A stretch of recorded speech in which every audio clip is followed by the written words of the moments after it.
passo agora a apresentar a nossa última palestrante, Érica Alencar, com muita alegria, com muito orgulho, porque nós fomos colegas de faculdade, acompanho há 25 anos a atuação dela junto na área internacional.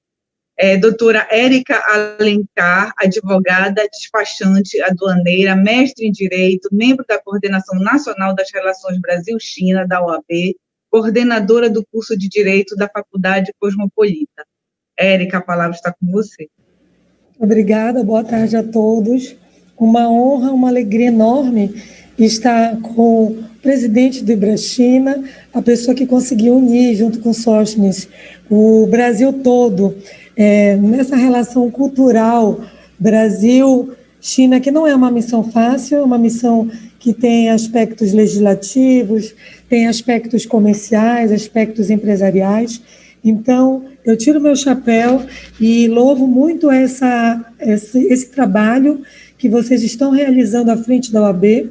Quero parabenizar também o presidente nacional, Felipe Santa Cruz, o nosso presidente da OAB, Alberto Campos, por essa conferência estadual, que, na verdade, com a gente, com esse painel, é uma conferência até internacional, digamos assim, né? Fico muito feliz pela posse, por participar do Conselho Federal, do Conselho das Relações Brasil-China, como representação nacional e estadual. Quero também parabenizar o presidente Samuel Campos, presidente da Comissão de Relações Internacionais, e a minha vice e todos os membros que fazem parte dessa comissão. Eu fico até acanhada de estar no final, eu acho que essa palavra final tinha que ter sido do nosso presidente da IBRA-China, Dr. Thomas Law, mas eu anotei tudo o que vocês falaram, fiquei emocionada, viu, Sóstenes, com sua apresentação, relembrando aqui de uma posse híbrida inédita que nós realizamos através da representação no estado do Pará, e é uma missão incansável. O Dr. Thomas Law falou no início de que o comércio, o cenário comercial e jurídico desponta, e eu iria só contribuir com uma pequena observação junto a essa frase: o comércio, o jurídico e o aduaneiro. Então, eu venho com essa parcela do direito aduaneiro, uma parte do direito público, mas que ele tem efetividade no direito privado, nas grandes companhias que investem, né, na questão de portos, direito marítimo, a modernização da malha aérea. E o meu enfoque é justamente as questões comerciais Brasil-China, que tem um protagonista maior, a estrela que brilha para a gente é o estado do Pará.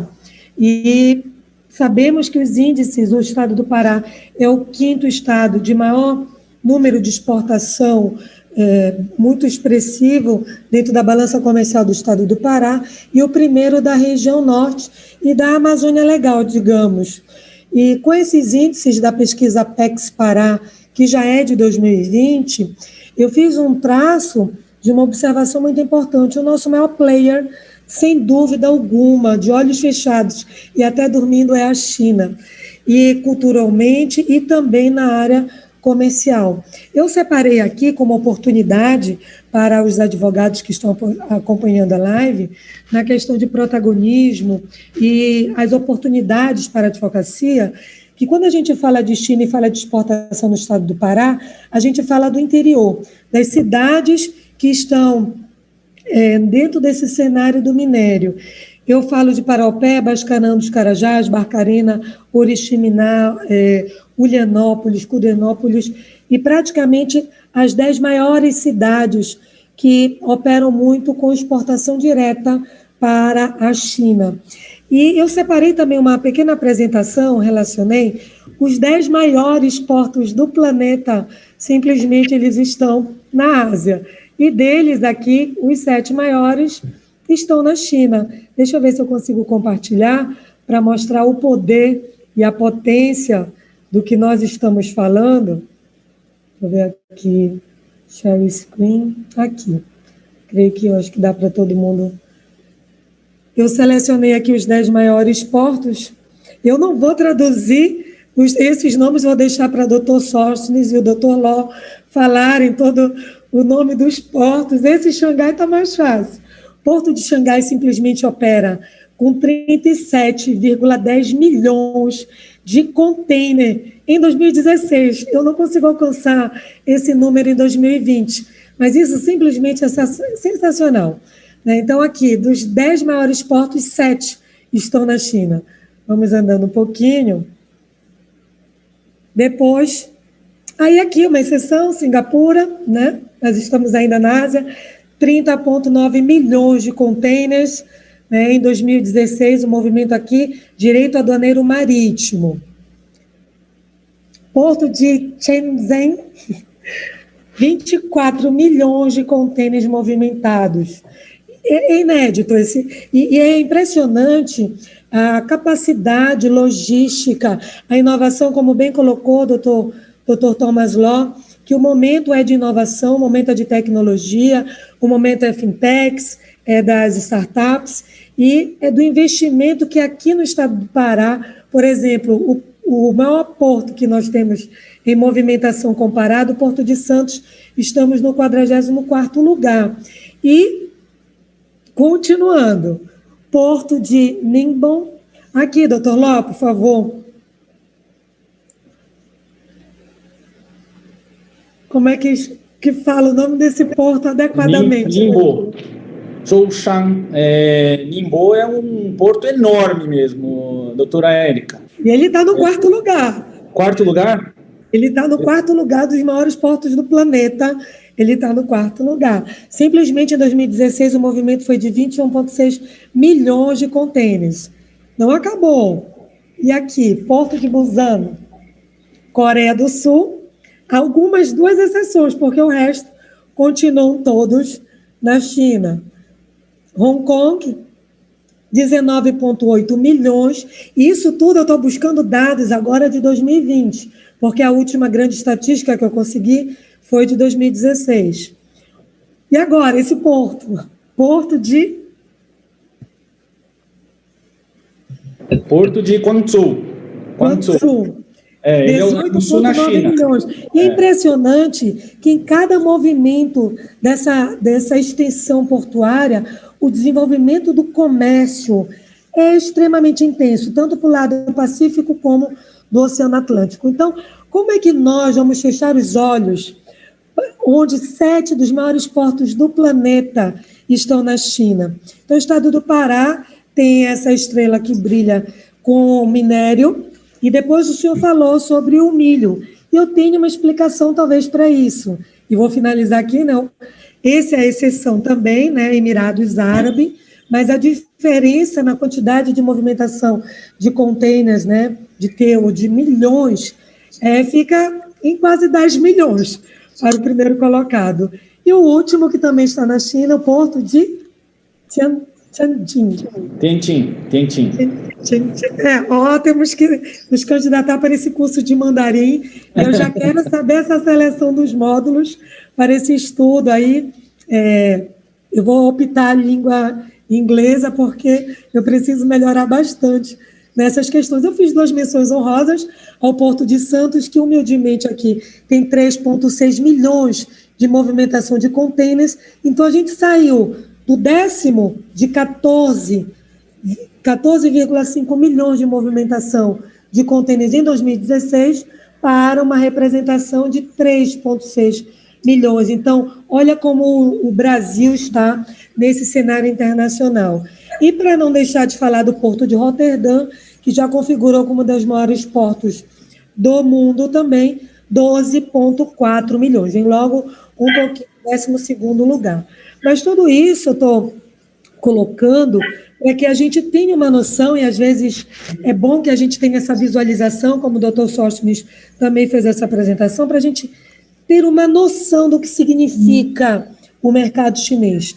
Não é algo que a gente esteja falando de uma briga política, de uma briga... É uma situação econômica incomparável, que é o que pese todo o esforço que se faça entre os países que estão na América do Sul, e com todo o respeito também dos Estados Unidos, nós não temos como fechar os olhos jamais para o que a China nos oferece.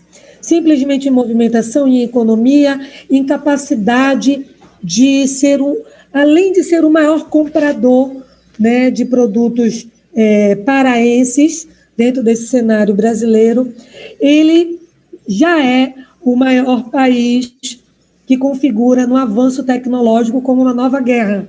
A nova guerra hoje, ela é a tecnológica, é a biológica, é a da saúde, e a China está sempre à frente. Então, o que eu quero dizer? Que quem quer desenvolver comércio, advogado, o direito aduaneiro, ele perpassa pelo direito tributário, pelo direito penal, né, o direito aduaneiro penal, nessas relações que vão para o lado das infrações e fora da legalidade, o direito aduaneiro marítimo, o direito fiscal. Então, tudo é direito aduaneiro. Então, eu acho que o novo cenário hoje para a tendência, fora a questão da digitalização, dessa ponta tecnológica, tem sido as relações internacionais comerciais. Se os advogados quiserem se especializar até... Posso usar o seu e-mail?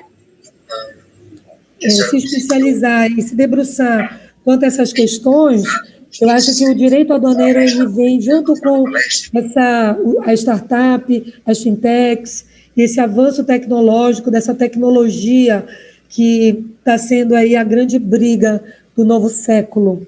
Então, eu não queria também tomar todo o tempo, mas eu não sei se está tendo alguma intervenção aqui nessa. É que falta 1 minuto para terminar, acabou o tempo agora.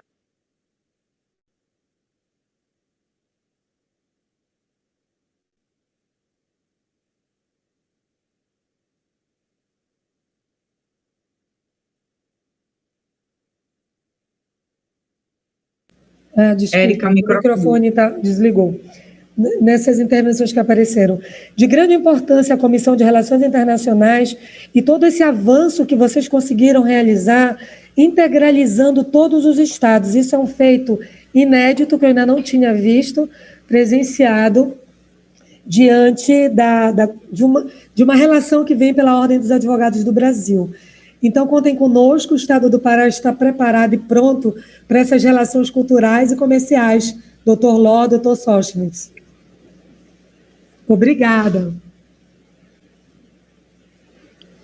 Obrigada, doutora Anne. Como eu disse antes do tempo, foi Érica, muito obrigada pela sua participação, por todos esses dados interessantíssimos trazidos, essa imersão sino-brasileira merecia, é uma aventura maravilhosa, é sempre muito bom, né? Merecia aí muito mais tempo para que nós pudéssemos abordar todos esses assuntos, fazer perguntas, tirar dúvidas, enfim, conhecer esse universo novo, mas muito próspero, que são essas as relações do Brasil com a China, cada vez cresce mais. Então, eu agradeço mais uma vez ao Dr. Thomas Loll, ao Dr. Sóstenes, dizer que nós precisamos criar essa nova oportunidade.